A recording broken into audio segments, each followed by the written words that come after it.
ఇది కేవలం సమాచారంగా మాత్రమే భావించండి. వైద్య నిపుణులను సంప్రదించండి. అసలు యూరినరీ ట్రాక్ట్ ప్రాబ్లమ్స్ ఎలా ఉంటాయి? కామన్ గా ప్రతి ఒక్కరు మనం అలర్ట్ అవ్వాల్సిన సిచ్యువేషన్స్ ఎప్పుడెప్పుడు ఉంటాయి sir? So predominant urine tract problems public లో చూస్తే కనుక most of times predominant emergency complaint చేసిన మాట kidney stones pain. Kidney stones pain నేను ఆల్రెడీ చెప్పినట్టు కిందాక ఎక్కువగా పక్కట ఎముకలు వెనకాల స్టార్ట్ అవుతుంది. అంటే మన ఎముకలు రిబ్స్ కింద స్టార్ట్ అయిన పెయిన్ బాగా మెలిపెట్టేసినట్టు ముందుకు వస్తుంది, బాగా తట్టుకోలేనట్టు సివియర్ పెయిన్ అంట, కోలికి పెయిన్ అంటారు.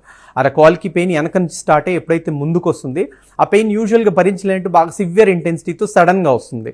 అలా సడన్గా వస్తున్న పెయిన్, దాంతోపాటు యూజువల్గా స్టోన్స్ పెయిన్ ఎప్పుడైనా ఎదర్ వాంతులతో ఉంటుంది. ఆ సివియర్ పెయిన్ వామిటింగ్స్ అసోసియేట్ అయి ఉంటుంది.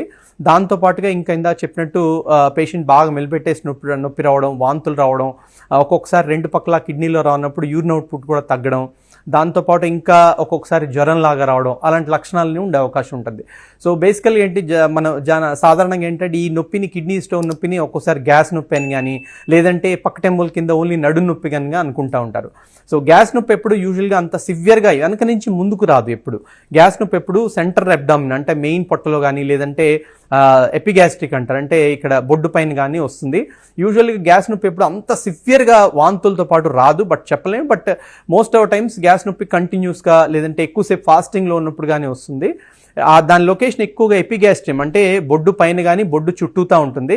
బట్ ఎప్పుడైతే ఏ నొప్పి అయితే వెనక నుంచి ముందుకి బాగా అంటే పక్క టెంపుల్ కింద వెనక నుంచి ముందుకు మెలిపెట్టేసినట్టు వస్తుందో అది ఎక్కువగా కిడ్నీలో రాయి కానీ లేదంటే మూత్రంలో రాయి ఉండే అవకాశం ఉంటుంది. ఇంకో నొప్పి ఏంటంటే సాధారణంగా ఎముకల్ కండరాల నొప్పి, ఓన్లీ కండరాలు పట్టిన ఎముకల్లో కొంచెం మజిల్ పెయిన్, మస్కులోస్కెల్టల్ పెయిన్ అనుకుంటా ఉంటారు. యూజువల్గా మస్కులోస్కెల్టల్ పెయిన్ అనేది కూడా ఒక్కోసారి నడు నొప్పిలాగా కానీ పక్కలో నొప్పిలాగా కానీ రావచ్చు.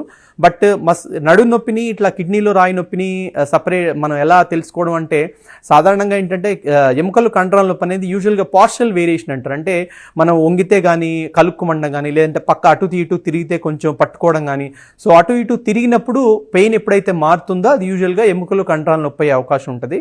ఇంకోటి ఎముకలు కండరాల నొప్పి మస్కులోస్కెల్టల్ పెయిన్ అనేది దాంతోపాటు వాంతులు అవడం అలాంటివి ఏం జరగదు, అది పొట్టలోకి రావడం కూడా చాలా అరుదుగా జరుగుతుంది. సో ఎముకలు కండరాల నొప్పి అనేది ఓన్లీ నడు నొప్పిలాగా ఉంటుంది, ఇంకోటి వెనకనే ఉంటుంది తప్ప నొప్పి ముందుకు రావడం, వాంతులు అవడం కానీ జరగదు. సో ఏ నొప్పి అయితే మనకి వెనక నుంచి ముందుకు బాగా మెలిపెట్టేసినట్టు వాంతులు అయినట్టు కానీ, వాంతుల సెన్సేషన్ కానీ వాంతులతో పాటు అని ఉంటుందో అది కిడ్నీ నొప్పి అని మనం ఐడెంటిఫై చేసుకుని డాక్టర్ని సంప్రదిస్తే చాలా ప్రయోజనకరంగా ఉంటుంది. ఎస్, సో అదే టైంలో వెంటనే అలర్ట్ అయ్యి డాక్టర్ని ఖచ్చితంగా కన్సల్ట్ చేయాలి. Right sir. సార్ ఇప్పుడు బేసికల్గా ఈ యూరినరీ సిస్టంలో కూడా మనకి బ్యాక్టీరియల్ ఇన్ఫెక్షన్స్ అటాక్ అవుతూ ఉంటాయంటారా? అవుతాయండి.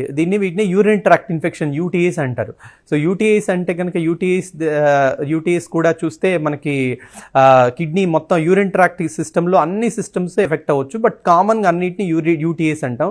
సో యూటీఐస్ అనేది సింపుల్ మూత్రనాళ ఇన్ఫెక్షన్, సిస్టైటిస్, యూరిథ్రైటిస్ అయి ఉండొచ్చు, ఓన్లీ యూరిన్ బ్లాడర్ ఇన్ఫెక్షన్ అయి ఉండొచ్చు, దాన్ని సిస్టైటిస్ అంటాం, లేదంటే కిడ్నీ ఇన్ఫెక్షన్ అంటారు, పైలోనెఫ్రైటిస్ అంటారు. సో ఇవన్నిటిని కలిపి యూరిన్ ట్రాక్ట్ ఇన్ఫెక్షన్స్ అంటాం. సో ప్రధానంగా మనం చూస్తే కనుక యూరిన్ ట్రాక్ట్ ఇన్ఫెక్షన్ లక్షణాలు ఏముంటాయి? ఇంకా సింపుల్ యూరిన్ ట్రాక్ట్ ఇన్ఫెక్షన్స్ అవుతుంటే కనుక ఓన్లీ యూరిన్లో మంట రావడం, మాటికి యూరిన్కి వెళ్లాల్సి రావడం, యూరిన్లో చిన్నగా కొంచెం చీవులాగా తెల్లగా పడుతూ ఉండడం, అప్పుడప్పుడు యూరిన్లో బ్లడ్ రావడం కానీ, మాటికి యూరిన్కి వెళ్లాల్సి రావడం కానీ, దీంతోపాటు ఇంకా సివియర్ అయితే కనుక బాగా చలితో కూడిన జ్వరం కానీ రావడం కానీ జరుగుతుంది. ఇలాంటి లక్షణాలు ఉంటే కనుక సో మనం చిన్న యూరిన్ టెస్ట్ బేసిక్ ల్యాబ్లో కంప్లీట్ యూరిన్ ఎగ్జామినేషన్ లేదంటే యూరిన్ రొటీన్ అంటారు, ఇలాంటి సింపుల్ యూరిన్ టెస్ట్ ఒకటి చేయించుకుంటే కనుక దాంట్లో పస్సెల్స్ అంటారు, పస్సెల్స్ కనుక ఎక్కువ ఉంటే కనుక యూరిన్ ట్రాక్ట్ ఇన్ఫెక్షన్ అనేది ఐడెంటిఫై అవ్వడానికి అవకాశం ఉంటుంది. సో ఇలాంటి యూరిన్ ట్రాక్ట్ ఇన్ఫెక్షన్ లక్షణాలు అట్లాంటివి ఏమైనా ఉంటే కనుక వెంటనే డాక్టర్ని సంప్రదించి, యూటీఐకి ఎప్పుడైనా మెయిన్ స్టే ఆఫ్ ట్రీట్మెంట్ ఎప్పుడు యాంటీబయాటిక్సే. సో ఇలాంటి యాంటీబయాటిక్స్ వైద్యుల సలహాతో యాంటీబయాటిక్స్ వాడుతుంటే కనుక ఎర్లీగా యూరిన్ ట్రాక్ట్ ఇన్ఫెక్షన్ అనేది ట్రీట్ అయ్యే అవకాశం ఉంటుంది.